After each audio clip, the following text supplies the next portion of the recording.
Kota Probolinggo. Ya, itulah sebuah kota di mana sebagian kecil penduduk setempat bermata pencarian petani. Namun seiring bertambahnya laju pertumbuhan penduduk, lahan pertanian semakin menyempit. Areal persawahan produktif berubah menjadi pemukiman dan perindustrian.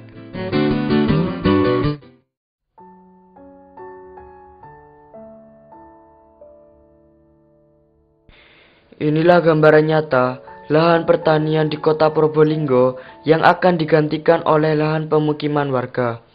Betapa miris kita melihat lahan sumber daya pangan dirubah menjadi rumah-rumah warga yang berdampak pada berkurangnya hasil pertanian di kota Probolinggo. Ditinjau dari peta lokasi lahan pertanian kota Probolinggo, bagaimana penuturan hal tersebut menurut Badan Pertanahan Nasional Kota Probolinggo? Kalau peta lokasi itu kan kita sebenarnya berdasarkan RTRW ya, Rencana Tata Ruang Kota Probolinggo itu yaitu berdasarkan Perda nomor 2 tahun 2010 itu tentang tata ruang Rencana Tata Ruang Kota Probolinggo. Jadi kita tidak bisa mengalihkan suatu bidang tanah yang berstatus sawah ya, itu ke non pertanian. Jadi kalau memang itu ada perubahan penggunaan, itu harus sesuai dengan rencana tata ruang wilayah tersebut. Lahan pertanian di kota Probolinggo dalam 1 dekade terakhir berkurang secara signifikan. Menurut sumber yang didapat dari Badan Pertanahan Nasional Kota Probolinggo. Untuk mengatasi hal tersebut, pemerintah berupaya mensosialisasikan pola tanam agar masyarakat kota Probolinggo bisa tetap bercocok tanam tanpa harus menyiapkan lahan yang luas. KRPL merupakan salah satu solusi untuk mengatasi semakin sempitnya lahan pertanian. Apa itu KRPL?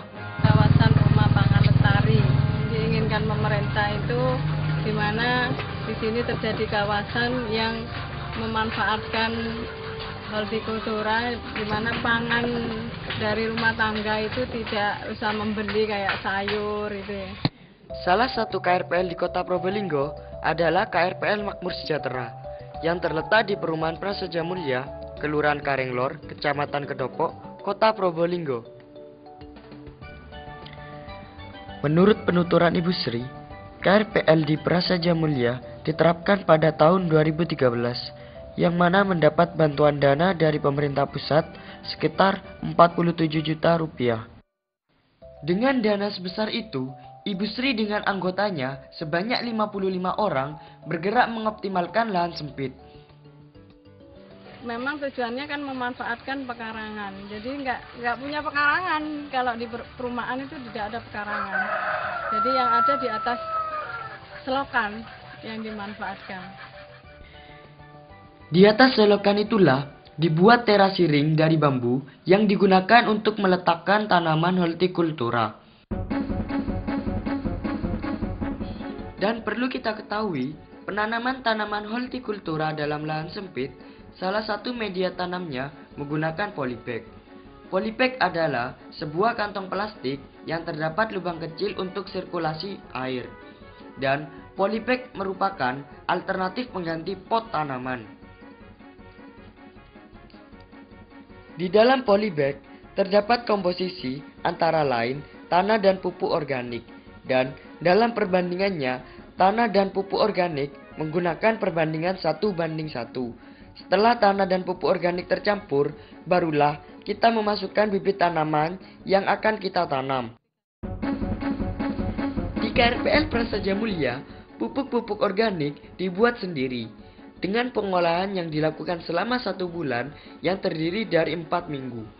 Pupuk organik dibuat dari sampah daun, di mana daun-daun yang tidak terpakai dikumpulkan dalam satu tempat. Di minggu ke-1, daun-daun tersebut dicacah terlebih dahulu. Setelah itu, diberi bakteri semanggi untuk membantu pembusukan, lalu ditutupi oleh terpal. Minggu ke-2, ke-3, dan ke-4 dilakukan pembalikan, lalu penutupan lagi.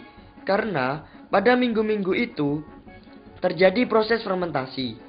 Pada akhir bulan, kumpulan daun tersebut dilakukan pencacahan dan pengayakan, dan pada akhirnya pupuk organik siap untuk dipakai.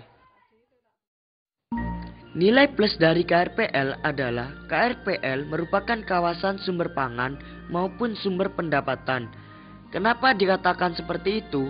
Karena hasil panen bisa dimanfaatkan sendiri untuk kebutuhan pangan sehari-hari ataupun dijual ke tetangga atau pedagang sayur jika hasil panen berlebih, sehingga dari hal itu akan mendapat penghasilan lebih. Dari ulasan yang kami sampaikan, KRPL merupakan solusi yang pas untuk mengatasi berkurangnya lahan pertanian. Sebab kita bisa membayangkan berapa banyak produksi pertanian yang dihasilkan di kota Probolinggo dengan memanfaatkan lahan sempit yang dioptimalkan sebagai lahan pertanian. Oleh karena itu, KRPL merupakan gerakan ketahanan pangan yang mana membantu ketersediaan pangan masyarakat kota Probolinggo.